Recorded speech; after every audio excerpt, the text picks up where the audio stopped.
ഇതൊരു ഫിലിപ്സിന്റെ DVD Hometheatre System ആണ്. Power supply പോയതാണ് ഇതിന്റെ കംപ്ലൈന്റ്. അപ്പൊ ഇതിനകത്ത് ആദ്യം ഉണ്ടായിരുന്നത് എങ്ങനെയാന്ന് വെച്ചാൽ ഇതിന്റെ ഈ SMBS ഉണ്ടായിരുന്ന ഈ സ്വിച്ചിങ് IC പൊട്ടിത്തെറിച്ചു പോകണ്ടായത്. അപ്പൊ ഇതിന്റെ നമ്പർ ഒന്നും കാണാനില്ല. അപ്പൊ ഇങ്ങനെ നമ്പർ ഇല്ലാത്ത ഒരു സ്പെയർ നമുക്ക് കിട്ടുകയാണെങ്കിൽ നമ്മൾ അതെങ്ങനെ കണ്ടുപിടിക്കേണ്ടത് വെച്ചാൽ നമുക്ക് സർക്യൂട്ട് വേണോ അല്ലെങ്കിൽ സെയിം ടൈപ്പ് ബോർഡിന്റെ റെഫറൻസ് വേണം. വേറെ ഏതെങ്കിലും ഒരു സെയിം ഡിവൈസ് ഉണ്ടെങ്കിൽ അതിന്റെ റെഫറൻസ് വെച്ചിട്ട് നമുക്ക് ഇതിന്റെ ഇങ്ങനെയുള്ള നമ്പർ കണ്ടുപിടിക്കാം. അതല്ലാതെ മറ്റൊരു വഴി ഇങ്ങനെ ഒരു ഐഡിയ ഇല്ല, എന്റെ അറിവില് മറ്റൊരു വഴിയില്ല. പിന്നെ അപ്പൊ ഞാനും ഇപ്പൊ ഇത് തന്നെ ചെയ്ത് ഇത് സർക്യൂട്ട് നോക്കിയിട്ടാണ് കണ്ടുപിടിച്ചത്. എല്ലാ സർക്യൂട്ടും ഇങ്ങനെയുള്ള ഡിവൈസുകളുടെ നമുക്ക് കിട്ടാനില്ല. അപ്പൊ കിട്ടിയത് കൊണ്ട് മാത്രമാണ് ഇപ്പോൾ ഇത് ചെയ്യാൻ പറ്റി. അപ്പോൾ ആരുടെയും കയ്യിൽ ഇതേപോലെയുള്ള ഏതെങ്കിലും ഡിവൈസ് കംപ്ലൈന്റ് ഉണ്ടെങ്കിൽ ഇതിന് പറ്റിയ ഇതേ സെയിം സാധനമാണ് ഇതിന്റെ സർക്യൂട്ട്. ഞാൻ ഇതിന്റെ താഴത്തൊരു ലിങ്ക് ഉണ്ട്, ഒരു വെബ്സൈറ്റ് ലിങ്ക് ഉണ്ട്, അതിനകത്ത് കൊടുക്കാം. അപ്പൊ അതിൽ ആ സർക്യൂട്ട് നിങ്ങൾക്ക് ഡൗൺലോഡ് ചെയ്തിട്ട് നിങ്ങൾക്ക് ചെക്ക് ചെയ്ത് കണ്ടുപിടിക്കുക. ഇതിന്റെ കംപ്ലീറ്റ് സർക്യൂട്ട് ഉണ്ട്. അപ്പൊ ഇതിന് ഞാനിപ്പോൾ ഈ മോഡൽ നമ്പർ വെച്ചിട്ടാണ് സെർച്ച് ചെയ്തത്, അതായത് HTS3371 ഈ മോഡൽ നമ്പർ വെച്ചിട്ടാണ് ഈ സെർച്ച് ചെയ്ത് ഈ സർക്യൂട്ട് കിട്ടിയത്. അപ്പൊ ഇത് തുടങ്ങുന്നതിന് മുമ്പ് എനിക്ക് ചെറിയൊരു കാര്യം പറയേണ്ടത് എന്താണെന്ന് വെച്ചാൽ നമ്മുടെ ഒരുപാട് വ്യൂവേഴ്സ് സർവീസ് ചെയ്യുന്നുണ്ട്.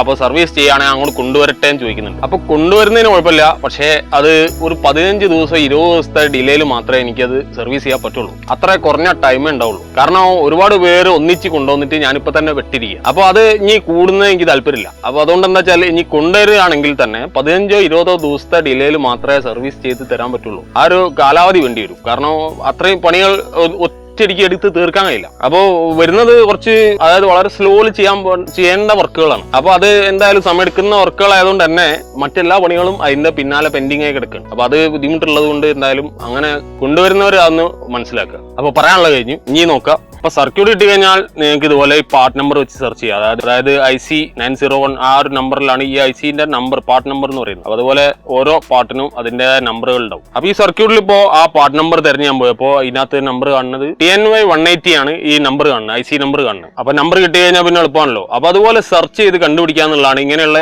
ഈ നമ്പർ ഈ ICയുടെ അടപ്പ് പൊട്ടിത്തെറിച്ചു പോയാൽ നമുക്ക് നമ്പർ കിട്ടാൻ വലിയ ബുദ്ധിമുട്ടാണ്. പിന്നെയുള്ള പണി നിങ്ങൾക്കൊക്കെ അറിയാലോ, ഇത് സോൾഡർ ചെയ്യുക, ഇതിൽ മറ്റെന്തെങ്കിലും സ്പെയർ പോയിന്റോ എന്ന് ആദ്യം ചെക്ക് ചെയ്യുക. ഇത് ഇടുന്നതിന് മുമ്പ് ഞാനിവിടെ ചെക്ക് ചെയ്തപ്പോൾ ഇതിനകത്ത് ഈ ഒപ്റ്റോ കപ്ലർ പോയിട്ടുണ്ടായിരുന്നു, ഷോർട്ടായിരുന്നു. അതുപോലെ ഇവിടെ നിങ്ങൾക്ക് ചെറിയ സ്പെയറുകൾ കാണാം. അതായത് ഇവിടെ ഒരു 110 വോൾട്ട് സെലക്ടറിന്റെ സ്വിച്ച് ആണ് ഈ കാണുന്നത്. അപ്പൊ അത് ഓൺ ഓഫ് ആയ 220 ഇത് ഓപ്പൺ ആയിരിക്കും, 110 ഇത് ഷോർട്ട് ആയിരിക്കും. ആ രീതിയിലാണ് ഇതിന്റെ കണക്ഷൻ ഉണ്ടാവും. അപ്പൊ അത് ഈ ഏരിയയിലുള്ള ഈ കണക്ഷനിൽ ഉണ്ടായിരുന്ന സ്പെയറുകളും കത്തിപ്പോയതാണ്. അപ്പൊ അത് നമുക്ക് 220 വോൾട്ട് ആയതുകൊണ്ട് ഇതിന്റെ ആവശ്യം ഇവിടെ വരുന്നില്ല. അപ്പൊ നമുക്ക് 220 ഡയറക്റ്റ് വർക്ക് ചെയ്യും. അപ്പൊ ഇതുപോലെ സ്പെയർ കണ്ടുപിടിക്കാൻ ഇതേ ഡിവൈസ് സർവീസ് ചെയ്യാനാണെങ്കിൽ നിങ്ങൾക്ക് ഇതിന്റെ സർക്യൂട്ട് ഞാൻ ഇതിന്റെ ലിങ്ക്, അതിന്റെ ഒരു വെബ്സൈറ്റ് ഉണ്ട്. അപ്പൊ അതിൽ വെബ്സൈറ്റിന്റെ ലിങ്ക് ഞാൻ ഡിസ്ക്രിപ്ഷനിൽ കൊടുക്കുന്നുണ്ട്. അപ്പൊ അതിൽ പോയാൽ നിങ്ങൾക്ക് ഇതിന്റെ ക്ലാരിറ്റിയിൽ നല്ല വൃത്തിയുള്ള സർക്യൂട്ട് കിട്ടും. ഇപ്പൊ വീഡിയോയിൽ അത്ര ക്ലാരിറ്റി ആയിട്ട് കാണിക്കാൻ പറ്റാത്തതുകൊണ്ടാണ്. അപ്പൊ അതിനകത്ത് മറ്റേതെങ്കിലും ഏരിയ കംപ്ലൈന്റ് ഉണ്ടെങ്കിൽ അതൊക്കെ നിങ്ങൾക്ക് അതിന് കണ്ടുപിടിക്കാം. ഇപ്പൊ ഞാൻ ചെക്ക് ചെയ്തതിൽ ഒപ്റ്റോ കപ്ലറൊക്കെ ഞാൻ മാറ്റിയിട്ടാണ് മറ്റേ ഏരിയകളിലൊക്കെ ചെക്ക് ചെയ്താണ്. അതുകൊണ്ട് തന്നെ ധൈര്യമായിട്ട് ഞാനിപ്പോൾ IC ഇട്ടത്. അപ്പൊ നമുക്ക് ഇതിനി ഓൺ ആവുണ്ടോ നോക്കാം.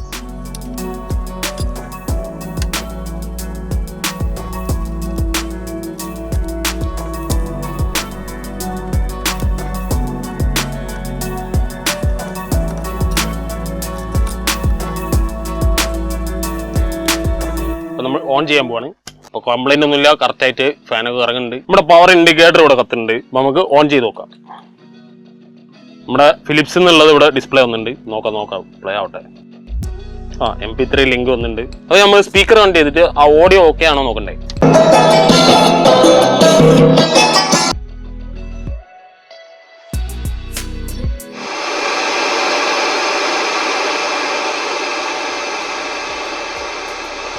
നിങ്ങൾ കണ്ടല്ലോ, സെലക്ഷനൊക്കെ വർക്കിംഗ് ആണ്, പാനൽ ഓക്കെ ആണ്, ഇപ്പൊ സൗണ്ടും ഓക്കെ ആണ്. ഇപ്പൊ നമ്മൾ ഇതിനകത്തുള്ള ഡിസ്കിന് വല്ല പ്രശ്നവും കോപ്പി പ്രശ്നം വരുന്നതെന്ന് വെച്ചിട്ടാണ് ഞാനിപ്പോ FM വെച്ച് ചെക്ക് ചെയ്ത്. അപ്പൊ ഇതുപോലെ നിങ്ങൾക്ക് സർക്യൂട്ട് കിട്ടുകയാണെങ്കിൽ ഒരുവിധം ഏത് തരം സാധനം ആയാലും ഏത് ഡിവൈസ് ആയാലും നമുക്ക് സർവീസ് ചെയ്തെടുക്കാം. ഇല്ലെങ്കിൽ അതും കൊണ്ട് ഇങ്ങനെ നടക്കുക അല്ലാതെ ഒരു രക്ഷയില്ല. അപ്പൊ വീഡിയോ യൂസ്ഫുൾ ആയി തോന്നിയെങ്കിൽ, വീഡിയോ ഇഷ്ടപ്പെട്ടെങ്കിൽ തീർച്ചയായും ലൈക്ക് ചെയ്യുക. കൂടുതൽ ടെക് വീഡിയോസ് കാണാൻ താല്പര്യമുള്ള ഒരു ചാനൽ സബ്സ്ക്രൈബ് ചെയ്യുക. മറ്റൊരു വീഡിയോ കാണാം.